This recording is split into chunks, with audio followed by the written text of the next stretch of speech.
Halo semua, baiklah pada kesempatan kali ini kami dari kelompok 1 akan mempresentasikan hasil diskusi kami mengenai materi penerimaan perikatan dan perencanaan audit dari mata kuliah Auditing 1 dengan dosen pengampung Cik Sinceneli Nonuwu SEMM AK. Kelompok 1 ada saya, Amabel Mentut, ada Dina Gerong, dan yang terakhir Efrianto Takdung.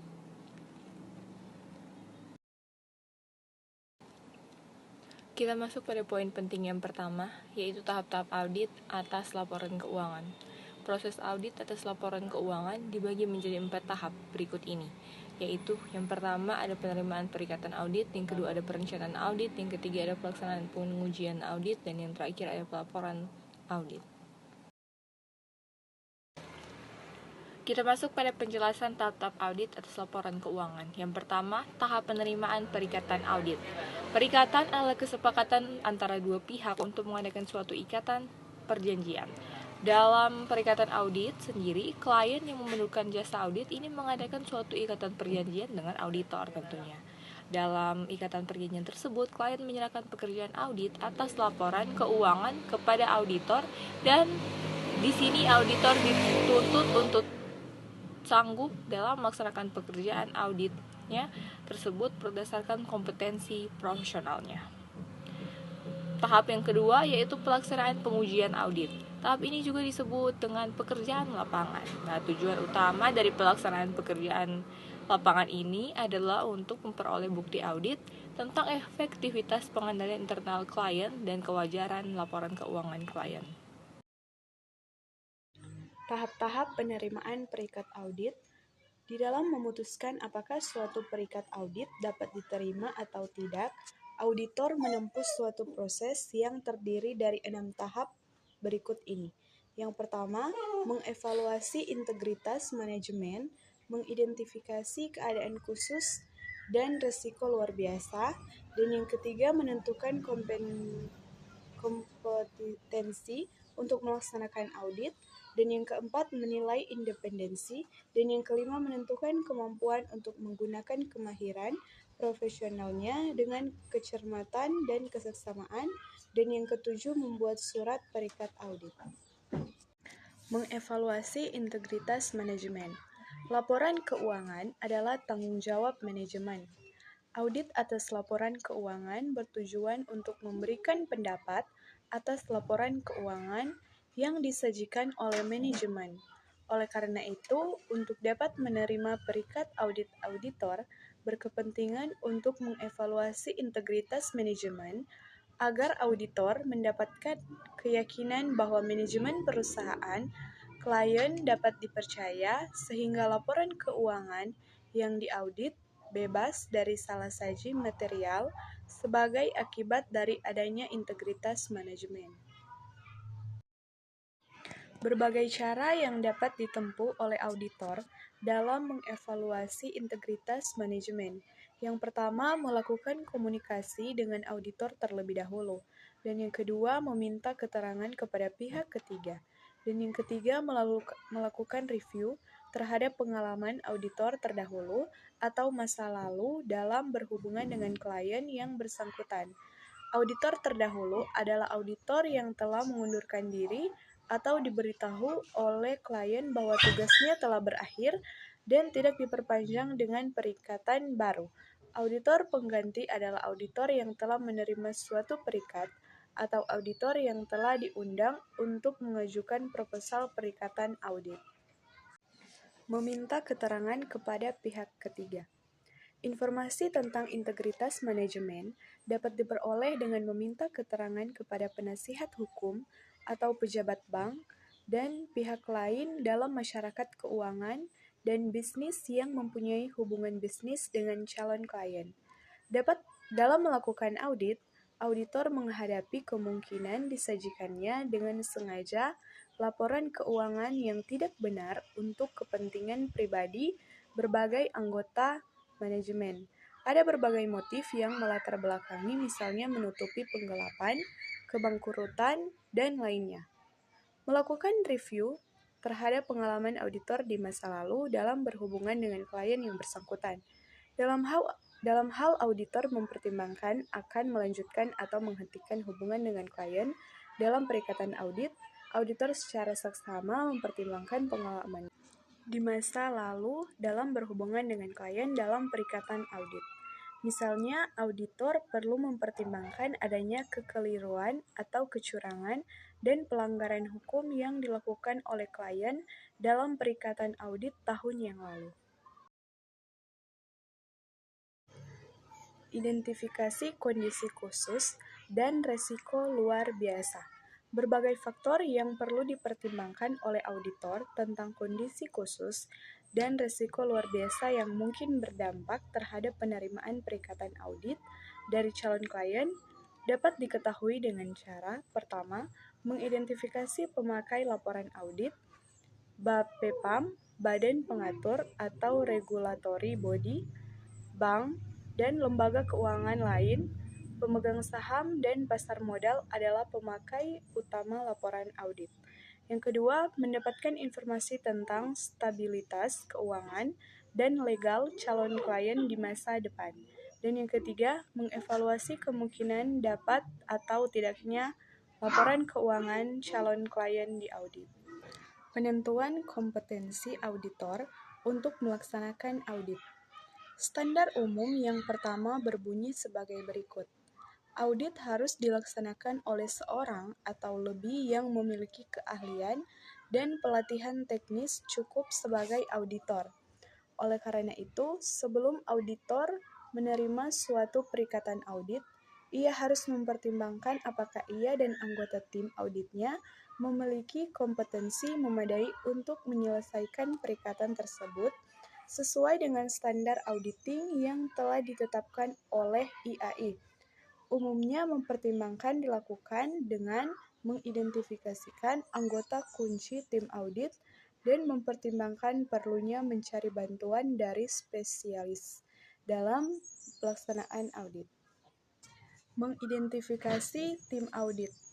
Tim audit terdiri dari yang pertama, seorang partner yang bertanggung jawab terhadap penyelesaian keseluruhan perikatan audit. Dan yang kedua, satu atau lebih manajer yang akan mengkoordinasi dan mengawasi pelaksanaan program audit. Dan yang ketiga, staf asisten yang melaksanakan berbagai prosedur audit yang diperlukan dalam pelaksanaan program audit. Mempertimbangkan kebutuhan konsultasi dan penggunaan spesialis. Dalam mempertimbangkan perikatan audit dari calon klien, auditor kemungkinan akan menghadapi masalah berikut ini yang mungkin memerlukan pekerjaan spesialis.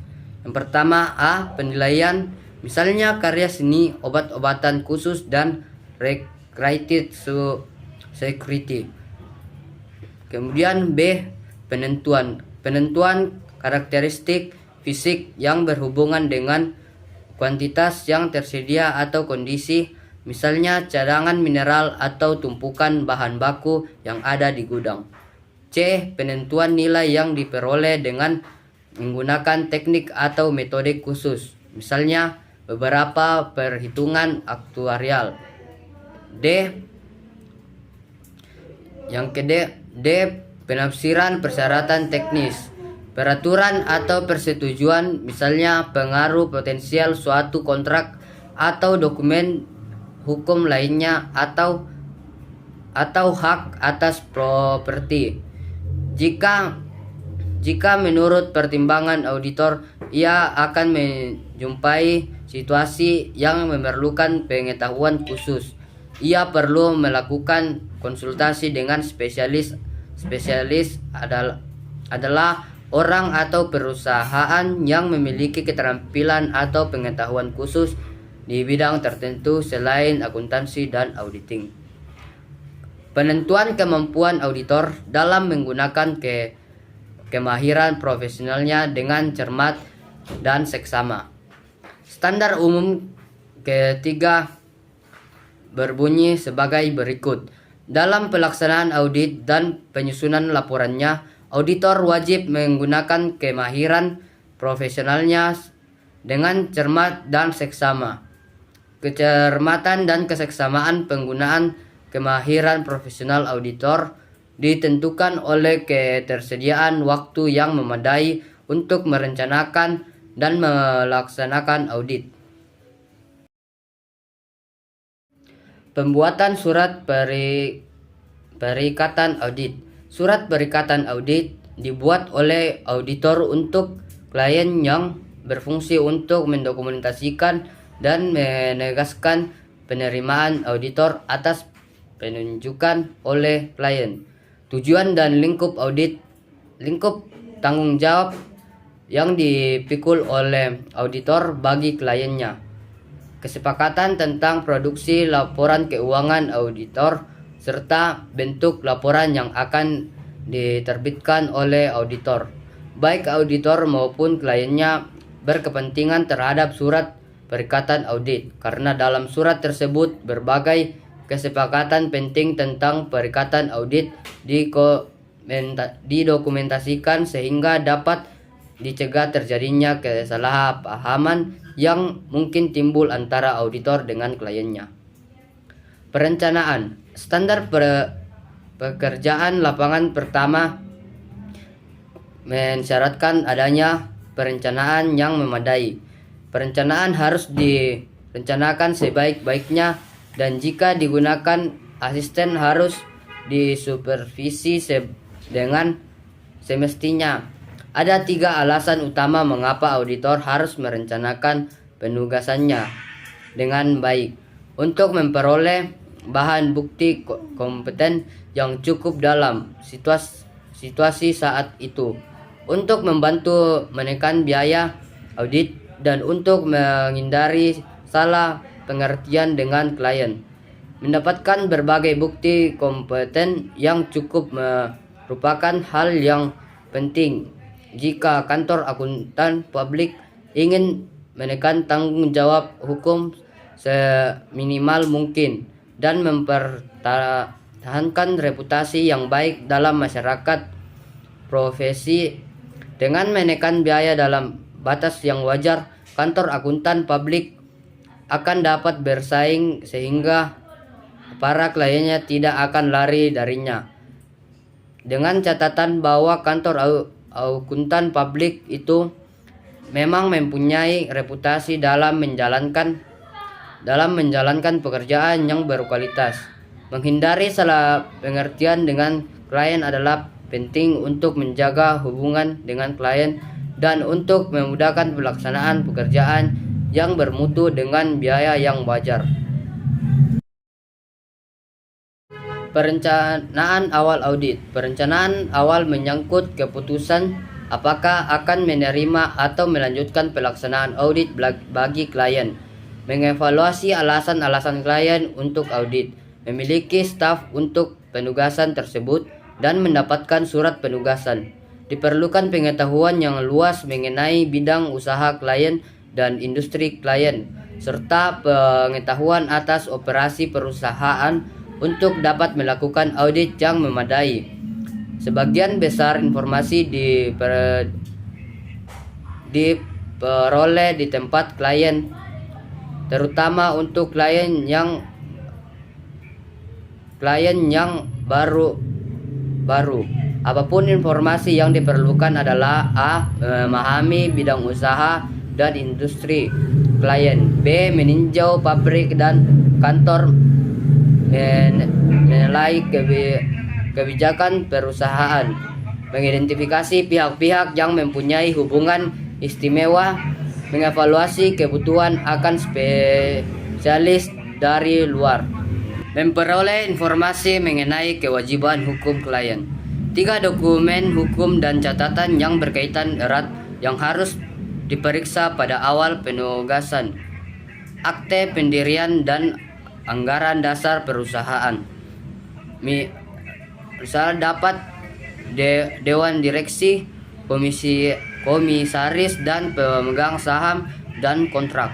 Beberapa informasi seperti kontrak harus diungkapkan dalam laporan keuangan. Informasi lain seperti pemberian wewenang dalam risalah dapat dewan direksi akan berguna dalam bagian lain dari audit. Pengetahuan awal mengenai dokumen hukum dan catatan ini akan memungkinkan auditor untuk mempresentasikan bahan bukti selama penugasan dan menjamin bahwa pengungkapan yang pantas telah dilakukan dalam laporan keuangan.